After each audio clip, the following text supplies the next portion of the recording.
Photography has changed. The instrument has changed, the market has changed, the appreciation has changed, the focus, the interest has changed. We're all dinosaurs.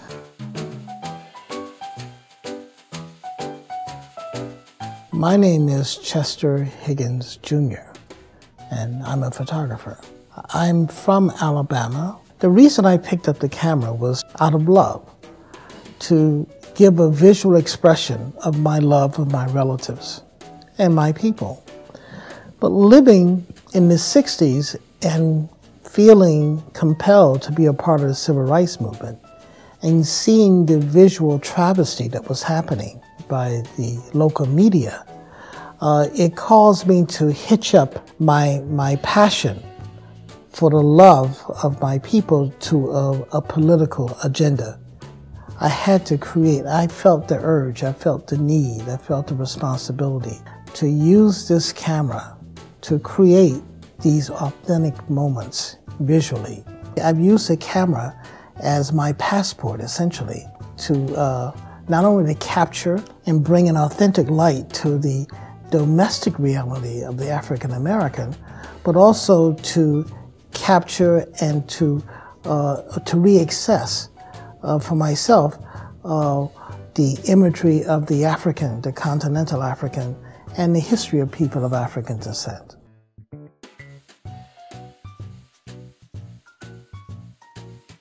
Well, in photographing people, Cornell Coppola says something to me, and he says, you know, you have to like people and let them know that you like them.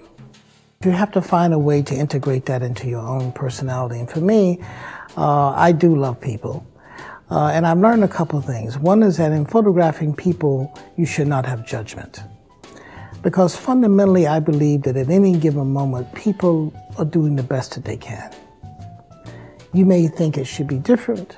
If they had your skills, they may. But that's not the point. You're there to document what is. Secondly, I do not take away their right to say no. You enter in somebody's space and you have to acknowledge their space. And you have to let them know that you're not their enemy, you're their friend. And that it is their space and they have a right to say, no, you can't make this picture. And I have found that when you don't try to take away people's right to say no, you have less resistance. And finally, what I've tried to set up as a situation of formula is this, that I want to be the person who is a friend, who happens to have a camera. And the camera gives me a chance to have a second memory. That I see it with my eyes, I experience it with my senses. But the camera gives me the opportunity to have a second memory. A memory that would not disappear because the body disappears. It would not disappear because the mind goes weak. And it would always remind me that those other lives that I saw and touched, the things that have informed my experience, but also made my life better. And those are the monuments of those relationships and those moments is what will survive me, that will say who I am and what my experience has been.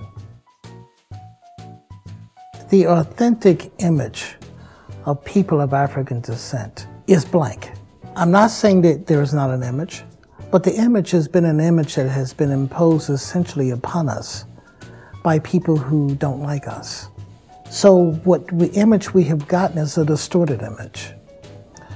And even sometimes when we ourselves try to produce images, we're producing subconsciously out of what we're exposed to, that so many of us still add to that distortion. And that distortion is what we call self-hate, and people don't even realize they're doing it because we are what we consume. And if you consume bad food, there's only so much your body can do with that. So if you consume visually bad information, distorted information, violent information about yourself, you have a choice to either become that which you consume, or when you feel a breath of fresh air, you turn in that direction. And I've always been turning into that direction of fresh air, looking for the elements that have been hidden under the radar that should be on that canvas.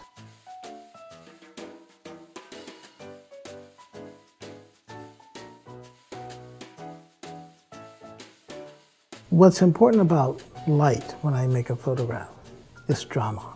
How light wraps around something, how it contrasts something, how it accentuates something. For me, I say light is my mistress.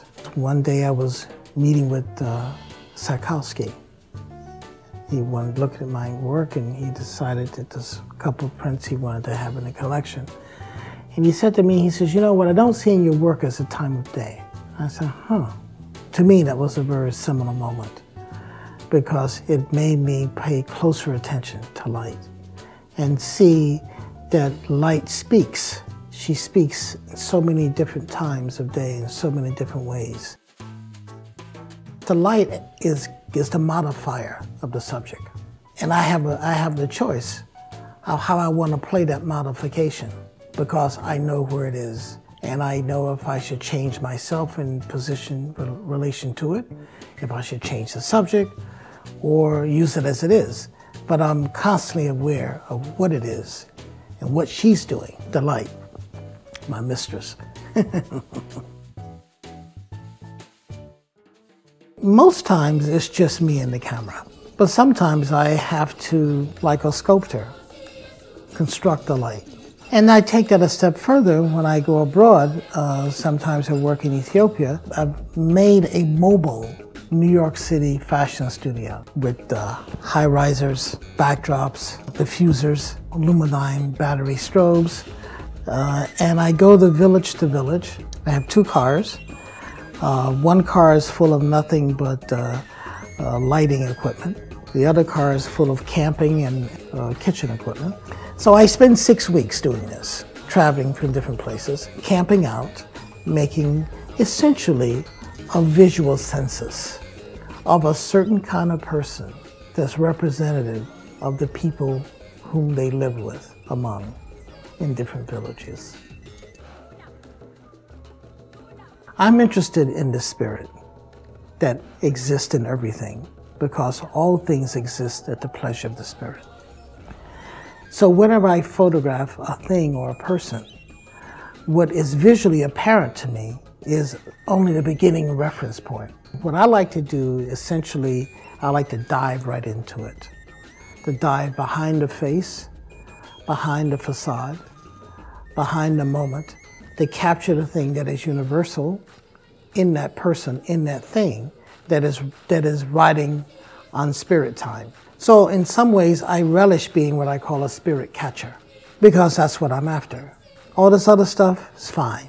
You like it, you know, I know how to make it, but what I'm after is something that maybe you don't even realize what it looks like inside of you. But that's what I'm after. I'm after what I call the signature of the spirit.